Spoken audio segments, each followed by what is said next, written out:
오늘 국회 본회의에서는 이른바 김건희 여사 특검 등 쌍특검 법안이 처리될 전망입니다.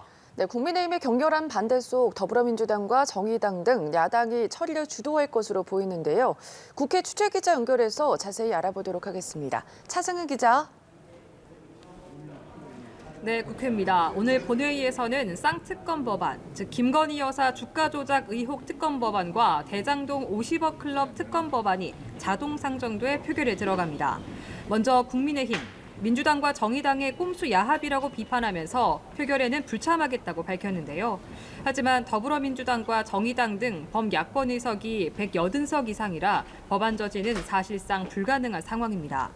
국민의힘은 법안 통과 즉시 윤 대통령에게 제2요구권 행사를 건의할 방침입니다. 앞서 대통령실과 정부, 국민의힘은 특검 수용 불가 입장을 이미 정한 바 있어서 윤 대통령이 거부권을 행사할 가능성이 높아 보입니다. 민주당은 국회법 절차와 법 앞에 성역은 없다는 원칙에 충실하게 진행되는 것이라며 시비와 정쟁의 대상이 아니라는 입장인데요. 오히려 대통령이 속했던 정당은 특검을 추천할 수 없게 하고 파견 검사를 당초 10명에서 20명으로 늘리는 등 일부 조항 수위를 높였습니다.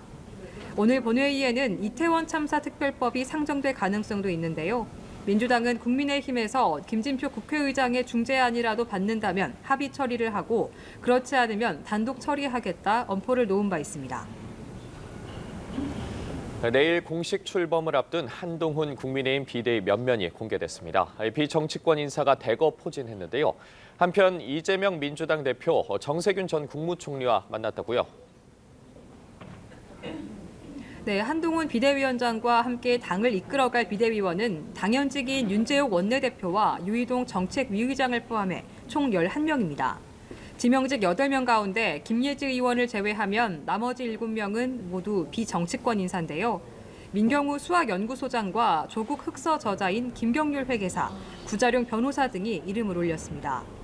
한 위원장까지 포함해 지명직 비대위원의 평균 나이가 44살로 젊은 데다 비정치인이 압도적 비율을 차지한 것을 두고 과감한 당 혁신과 인적 쇄신을 염두에 둔 것 아니냐는 해석이 나옵니다. 국민의힘은 내일 오전 상임 전국위원회 추인을 거쳐 비대위를 공식 출범시킬 예정인데요. 이 자리에서 한 위원장이 신임 비대위원들을 소개하며 지명 사유를 설명할 계획입니다. 비대위 출범에 따라 윤재욱 당대표 권한대 행체제는 사실상 오늘로 마무리되고 최고위원회 역시 오늘 회의를 끝으로 해산했습니다. 한편 이재명 민주당 대표와 정세균 전 국무총리는 오늘 서울 시내 한 식당에서 오찬 회동을 했는데요. 정 전 총리는 이 대표에게 국민의힘과 혁신 경쟁을 선도해달라면서 최근 구심력과 원심력이 커져서 걱정이라며 당의 단합이 중요하다고 강조했습니다.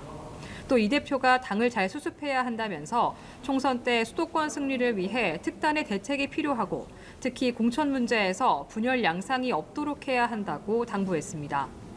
이 대표는 이에 비상한 시기라는 데 공감을 표하고 당의 통합과 혁신에 대해서도 어려운 문제지만 조화롭게 이뤄나가겠다고 말했습니다. 지금까지 국회에서 전해드렸습니다.